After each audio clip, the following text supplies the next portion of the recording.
Hey YouTube, welcome to another one of Joe's drum tips. This one's going to be kind of short, I think, as it seems kind of obvious, but it's something that occurred to me, and I like to make these videos kind of when I actually see something that benefits me, small or big or whatever, and that way I can pass it on to you. So let me show you this. So a little context here. This is more about cymbal placement and keeping your balance and just being comfortable behind the kit in general. But what I found to be very important was, well, first I made this switch. So I previously had this stacked over here with the stacker.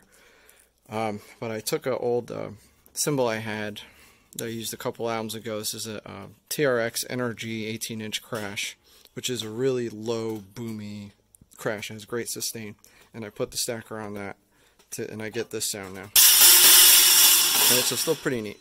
But what I did was I put the china over here, and I started to play more with my left hand, right? So as we should always strive to be more ambidextrous and more open to playing, because I was playing and practicing songs for my band's upcoming album. I was trying more open-handed stuff so I could be a little more adventurous with my right hand combos over here, and trying to, you know, open things up over here as I have a lot to play with. So just more versatile. And I put my china here, and I can do more cool like double bass grooves and things with the china involved as well, which I found kind of neat. And then having this here actually started to help develop my left hand independence, because I have more to work with.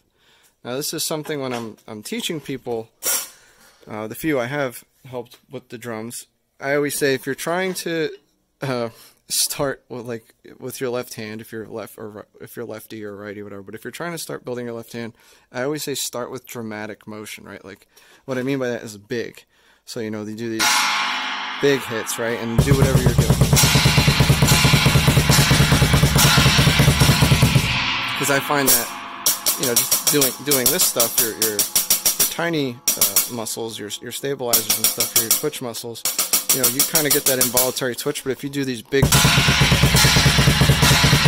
hits, it kind of helps your brain learn a little better. So from putting the china from my right to my left, I've seen some great progress, and I highly recommend doing that, just to experiment and for yourself, and it'll help you even play open-handed on your hi-hats, and which will help in turn keep your double bass playing a little more interesting.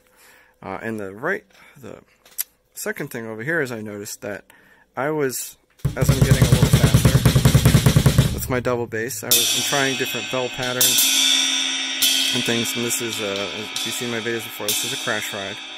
But what I noticed is my bell use was a little too far away, and as I was stretching my arm out, you know, kind of overextending myself, it was throwing off my center of gravity, which was causing me to play kind of sloppily. So definitely get yourself steady behind your snare and your foot placement first, right? Because you gotta, your core, everything where your legs are, you gotta have it all stable.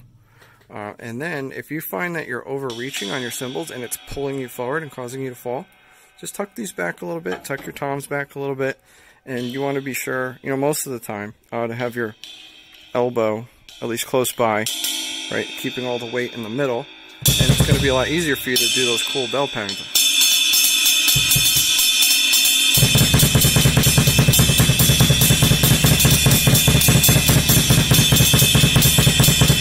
You know, so it's, see, I'm holding the phone, yeah, it was a little sloppy, but you see what I mean by that. So definitely just rethink your kit setup a little bit. I'm big on symmetry. Right, and no astrology checks. That's not because I'm a Libra. It's just because, you know, drummers, we like to have balance most of the time. And definitely try some slight arrangements, whether it's with height, whether it's with distance. You know, keep your elbows in while you're playing. Keep everything around you easily accessible, and try to move your cymbals around. You know, it might help with your dynamics you're playing. It's going to change things up, and you might find something you like. But thank you so much for watching these little short videos.